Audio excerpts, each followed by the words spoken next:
Secretary Smith, last year we had a conversation about the discovery that the Bloomberg Foundation had issued a $10 million grant to the department and had not been accounted for within the department's budget. And you had said that that grant money was going to go towards staffing resources. And we all agreed that this was an unusual arrangement, obviously because of the foundation's political proclivities and influence. And this year, that concern, I think, is amplified. Obviously, the head of the organization is running for president, and there may be concerns about a specific agenda. So is the department still working with the Bloomberg Foundation? And if so, in what capacity? Are we still receiving money from them? You know, what exactly did the department do with that $10 million? Sure. Was it, in fact, devoted to staff, as you had originally indicated? And I guess what, if any, kind of information or data has been available to them that might not be available to the general public? Yep. All great questions. So in terms of the Bloomberg Philanthropy, I'll call it a partnership, they did not actually give us dollars. So there was no transfer of funds. It was a commitment to dedicate $10 million worth of resources. So they are actually paying the bills. We are getting the support.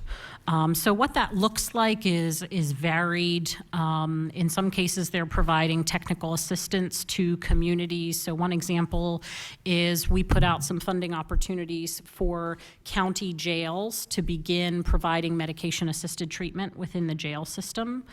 So they're funding an organization that's helping to provide technical assistance to those county jails to help make that a reality. So that's one example of something they're funding. In terms of how they are working directly with DDAP, there has been one staff member that they are funding. That individual was hired through a joint hiring process. So an organization called Vital Strategies, which is an organization that is helping carry out these Bloomberg initiatives. Vital Strategies, along with my department, conducted the interviews and selected the candidate. That individual actually works in our office. She operates no different than any other kind of contracted employee. Her specific role with us is to address some confidentiality concerns. So Pennsylvania has the strictest confidentiality regulations in the nation.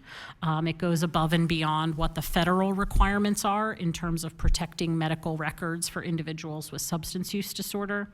And as the opioid crisis has really gained momentum, there's been a lot of debate about this topic in Pennsylvania. And the debate is both sides of the fence.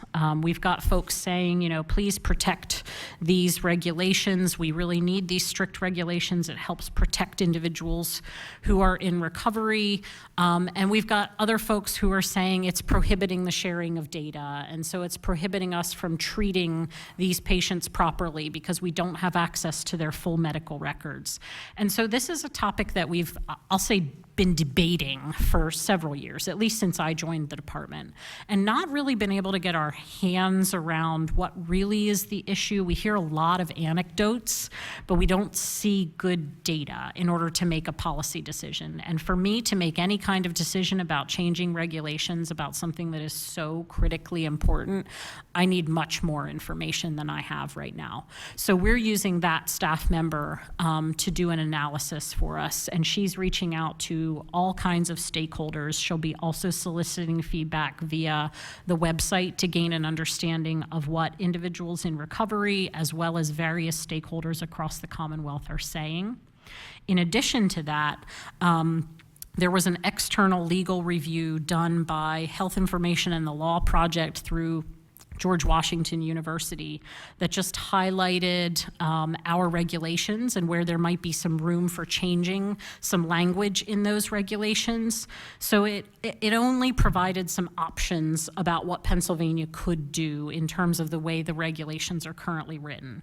So what our staff member, who is supported by Bloomberg's dollars, will be doing is taking a look at that review by George Washington, gathering all the feedback that she is gathering directly from stakeholders and providing a report to us about what she's learned. And then that report will contain a series of recommendations that the department can choose to take or not take.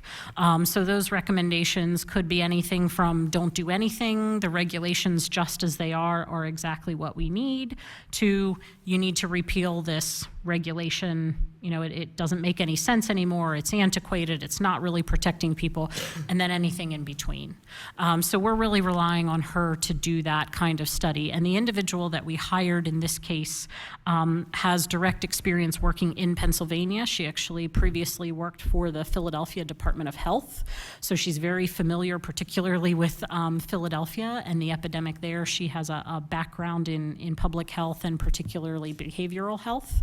So she's got just the right skill set, I think, to do this project. In terms of what she has access to or doesn't have access to, as an agency, we actually don't have access to any healthcare protected information. We can't even see patients' records, even for those that we provide the funding for. So she likewise would not have any of that access. She can access, of course, the computer system that we utilize so that she has access to email and things like that, but again, no different than any other contracted employee that might be with, a consulting firm that we use. So she also reports on a daily basis to one of my staff members, so we're very integrated into what she's doing, what she's being asked to do, and she's taking direction directly from us. I appreciate that explanation. I have to tell you, it does raise some great concerns when you're talking about one individual making significant regulatory changes here in the Commonwealth. I would just suggestions for them. Well, I would certainly hope that that is something that the General Assembly would have the opportunity to weigh in on. Absolutely. Because that's significant and important, and anything that is that controversial as with regard to the privacy of our health records is certainly something that I think would be appropriate to have the input of the General Assembly. Absolutely.